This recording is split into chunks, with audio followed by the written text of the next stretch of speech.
अपनी इंद्रियों को नियंत्रण में रखने के लिए एक राजा कई घंटों तक जप तप करता था और कोई व्यक्ति उस समय मिलने के लिए आते तो उस समय किसी को मिलने नहीं दिया जाता था। एक दिन कोई सिद्ध साधु मिलने आया तो उन्होंने कहा कि मुझे तो मिलना है, तो साधु को भी नहीं मिलने दिया गया। साधु बाहर बैठ गया, लेकिन साधु अपने योग शक्ति के कारण, अपने जुड़ाव के कारण सब जानता था कि कैसा जब तब चल रहा है, इस वक्त मन में क्या चल रहा है। तो साधु ने देखा कि इस वक्त तो मन में एक बड़ा वाहन लेने की योजना चल रही है। तो जैसे ही राजा बाहर आया तो साधु ने कह दिया, और अच्छी योजना चल रही थी आपकी, तो बड़ा कोई वाहन लेने की आप सोच रहे हैं, बहुत अच्छी बात है। तो राजा दंग रह गया कि इनको कैसे पता। और बात सच भी थी कि जब तब के समय एक बड़ा वाहन खरीदने की जुगत चल रही थी। साधु ने राजा से कहा कि श्रीमद् भगवत गीता में भगवान श्री कृष्ण अर्जुन से कहते हैं, जो मनुष्य कर्म इंद्रियों को रोककर मन इंद्रियों के भोग विषय में स्मरण करता रहता है, वह महामूर्ख है।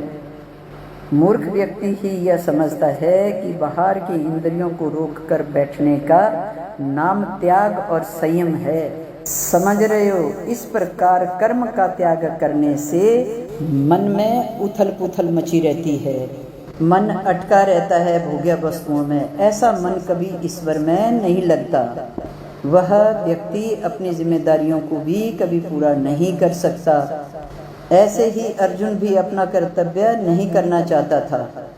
तब भगवान श्री कृष्ण ने समझाया, सबसे पहले मन द्वारा इंद्रियों को नियंत्रण में रखो, फिर बिना किसी मोह के, बिना किसी आसक्ति के, बिना किसी कामना के कर्म किए जाओ। जिसके मन में कोई कामना चाह इच्छा नहीं है, उसका हर कर्म निष्काम कर्म बन जाता है। ऐसा कर्म कभी बंधन का कारण नहीं बनता। श्री कृष्ण की बात सुनकर अर्जुन भ्रम में पड़ गया। उसने कहा कि आप एक बात बोलो, कभी कहते हो कि कर्म बांधता है और कभी कहते हैं कि कर्म करो। अर्जुन को यह बात समझाने के लिए भगवान श्री कृष्ण को 18 अध्याय कहने पड़े। तब वो समझा कि कर्म ऐसे करो मानो कोई यज्ञ कर रहे हो। यज्ञ का अर्थ होता है परोपकार संबंधी कर्म तथा अपने अहंकार की बलि। पृथ्वी का यज्ञ यह है कि वह जीव जंतुओं को धारण करती है, उन्हें अन्न देती है, परंतु बदले में कुछ भी नहीं चाहती। यदि तुम भी इस तरह कर्म करो तो वह यज्ञ हो जाएगा।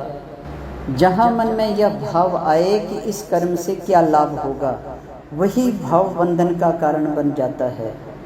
हमारे ऋषि मुनि कहते हैं कि इंद्रियों को सही प्रकार से संचालन करने के लिए बुद्धि का होना जरूरी है। अगर बुद्धि में राग द्वेष आ गया तो संतुलन बिगड़ जाएगा। अर्जुन की बुद्धि में युद्ध के समय मोह आ गया, लेकिन जब बुद्धि भक्ति योग में मिलती है तब समझ में आता है कि हर कष्ट, हर रुकावट, हर समस्या, हर अपमान ईश्वर द्वारा ही प्रदत्त है। ऐसी बुद्धि को समझ आ जाए तब कर्म का अहंकार नहीं रहता और फल की लालसा भी नहीं रहती। सबरी को बुद्धि योग मिला था, तभी वह वर्षों तक जंगल की पगडंडियों को साफ करती रही कि ना जाने कब श्री राम आ जाएं। जो निष्काम कर्म करेगा उसका अंतःकरण शुद्ध होकर उसे मुक्त कर देगा, और जो वासना के कारण कर्म करेगा वह बंधता ही चला जाएगा। कर्म तो करना ही पड़ेगा, कर्म तो ईश्वर को भी करना पड़ता है। अंतर मात्र यह है कि उसमें मैं करता हूँ का भाव नहीं है। श्री कृष्ण समझाते हैं कि दोष कर्म में नहीं है, दोष बुद्धि में है, और कर्म छोड़ा नहीं जाता, छूट जाता है। याद रखना।